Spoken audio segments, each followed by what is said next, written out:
Terjadilah pertarungan sengit antara Syekh Subakir melawan Sabdo Palon. Keduanya mengeluarkan kekuatan masing-masing, adu kekuatan dan kesaktian.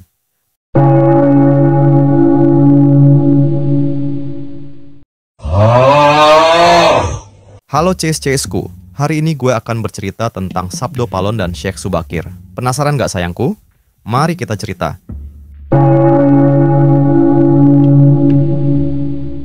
Isi perjanjian Syekh Subakir dan Sabdo Palon meliputi sejumlah syarat. Kaitannya tentang penyebaran agama Islam di Nusantara, khususnya di Tanah Jawa. Tak ayal, penyebaran agama Islam dapat diterima dengan mudah dan membuat Islam jadi agama mayoritas di Indonesia. Syekh Subakir merupakan seorang ahli ruqyah asal Persia. Karena keahliannya, ia diutus pergi ke Jawa oleh Sultan Muhammad, satu dari Kesultanan Turki Utsmani. Peristiwa ini terjadi sekira tahun 1404 Masehi. Bukan kebetulan Syekh Subakir dipilih Muhammad Primapulung. Jauh sebelum kedatangan Syekh Subakir, sejumlah pendakwah sudah tiba ke Jawa. Namun, dakwah Islam awalnya berujung kegagalan lantaran pengaruh magis di Jawa. Konon, dikisahkan kegagalan itu terjadi karena adanya gangguan jin alias makhluk halus di pulau yang masih berbentuk hutan belantara. Syekh Subakir kemudian membabat keangkeran setibanya di Tanah Jawa, hingga muncul sebuah perjanjian yang melibatkan Subakir dan Sabdo Palon. Nama terakhir disebut-sebut sebagai Danyang Gaib atau makhluk halus penjaga Tanah Jawa. Lantas, apa sebenarnya isi perjanjian antara Syekh Subakir dan Sabdo Palon? Simak ulasannya berikut ini.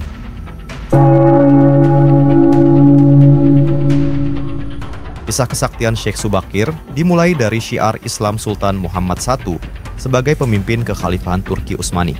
Sebelum mengutus Syekh Subakir, Muhammad Primapulung katanya pernah mendapatkan perintah melalui mimpi untuk mendakwahkan Islam ke Tanah Jawa.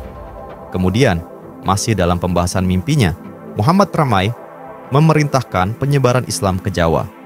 Dengan syarat yaitu para pendakwah harus berjumlah 9 orang. Jika ada yang pulang atau wafat, berikutnya akan digantikan ulama lain, asalkan jumlahnya tetap 9 orang. Berbagai pendakwah yang diutus tentunya memiliki keahlian masing-masing, mulai ahli tata negara, perobatan, tumbal, dan sebagainya. Semula, dakwah Islam di Tanah Jawa menemui kendala. Alasannya adalah gangguan jin dan lelembut yang menguasai Pulau Jawa. Sejarah berlanjut dengan diutusnya Syekh Subakir asal Persia. Ia dikenal ahli ruqyah. Selain itu, Subakir menyimpan kemampuan berinteraksi dengan dunia gaib hingga sukses membabat tanah angker. Dalam serat Sabdo Palon, kajian hermeneutika filologis terhadap bait-bait tembang pupuh Sinop. Dalam serat Sabdo Palon, Syekh Subakir termasuk salah satu generasi awal Wali Songo. Ia dikabaran datang bersama Maulana Malik Ibrahim, Sunan Gresik. Sesampainya di Tanah Jawa, Syekh Subakir langsung mendatangi Gunung Tidar, Magelang. Lembah itu dikenal sebagai Paku Tanah Jawa. Lokasinya berada di tengah-tengah Pulau Jawa dan diyakini sebagai titik pusat Jawa.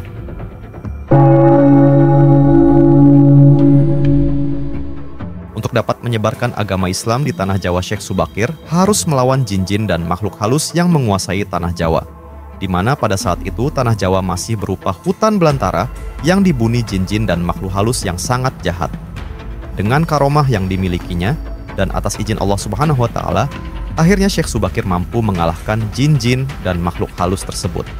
Sebelum sampai di Tanah Jawa, Syekh Subakir dengan kekuatan gaibnya mampu menerawang kekuatan jin-jin yang menguasai Tanah Jawa. Ia mampu mengetahui bahwa Tanah Jawa dikuasai jutaan jin dan makhluk halus yang jahat. Dan pimpinan jin tersebut adalah Sabdo Palon. Untuk melawan kekuatan jin di Tanah Jawa, Syekh Subakir membawa batu rajah dari Arab yang bernama Batu Rajah Aji Cakra. Sesampai di Tanah Jawa, Syekh Subakir menancapkan Batu Rajah Aji Cakra di puncak Gunung Tidar yang dipercaya sebagai titik sentral Tanah Jawa. Setelah ditancapkan baru Rajah Aji Cakra, alam yang awalnya cerah berubah alam menjadi gelap gulita, petir menyambar, angin memporak-porandakan apa yang ada di sekitarnya. Hal ini terjadi selama 3 hari 3 malam. Itulah efek ruqyah menggunakan Batu Rajah Aji Cakra. Jin-jin ketakutan. Mereka tunggang langgang meninggalkan tempat tersebut. Banyak jin-jin yang mati dan ada yang menyelamatkan diri kabur ke arah timur menuju Gunung Merapi. Ada yang lari ke selatan menuju laut untuk mencari perlindungan. Dengan kegaduhan yang ada dan keadaan yang sangat mencekam, Akhirnya, keluarlah penunggu Gunung Tidar yakni Sabdo Palon, atau yang dikenal juga dengan Ki Semar Badranaya.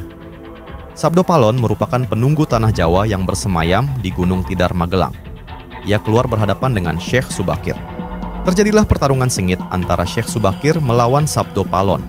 Keduanya mengeluarkan kekuatan masing-masing, adu kekuatan dan kesaktian. Pertarungan sengit tersebut terjadi selama 40 hari 40 malam. Rupanya Sabdo Palon mulai kewalahan menghadapi Syekh Subakir.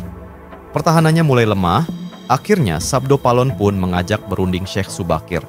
Sebenarnya siapa Kisanak dan apa tujuannya kemari? Saya Syekh Subakir berasal dari Persia. Syekh Subakir juga menjelaskan bahwa ia diutus Sultan dari Turki Utsmaniyah untuk menyebarkan agama Islam di tanah Jawa.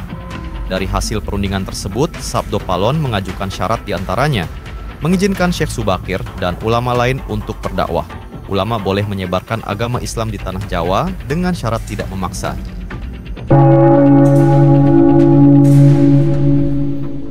Perang berakhir dengan perjanjian antara Syekh Subakir dan Sabdo Palon. Sabdo Palon merasa khawatir syiar Islam nantinya akan mengubah nilai-nilai Jawa. Selain itu, agama Hindu dan Buddha sudah lebih dulu eksis di tanah Jawa pada masa itu. Maka, muncul 4 syarat yang harus dipatuhi Syekh Subakir dan pengikutnya. Isi perjanjian Syekh Subakir dan Sabdo Palon diantaranya sebagai berikut. 1. Tidak boleh ada pemaksaan agama atau kepercayaan. 2. Dilakukan akulturasi budaya. Saat hendak membuat bangunan tempat pemujaan atau ibadah, maka bangunan itu nampak seperti gaya Hindu Jawa, meskipun penggunaan isinya masih terkait Islam. 3. Kerajaan Islam diperbolehkan berdiri di tanah Jawa, tapi raja pertama harus anak campuran. Maksudnya, orang tua sang raja memiliki campuran agama. Jika bapak Hindu, maka ibu Islam.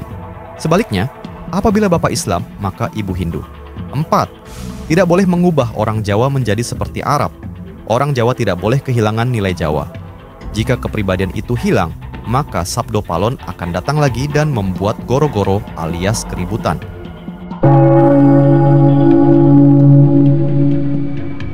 Sabdo Palon Nagih Janji adalah syair yang berisi ramalan Sabdo Palon tentang kembalinya dirinya ke tanah Jawa 500 tahun setelah Majapahit runtuh.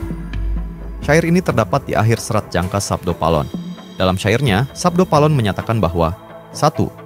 Takdir Nusa akan sampai kepada janji. 2. Jika sudah genap 500 tahun, Majapahit akan musnah kembali. 3. Agama Budi akan berdiri menjadi satu. 4. Sabdo Palon akan kembali ke tanah Jawa bersama anak buahnya. 5. Mereka akan menguasai tanah Jawa dan mengembangkan agama Budi di Nusantara. Ramalan ini masih diperdebatkan oleh banyak kalangan.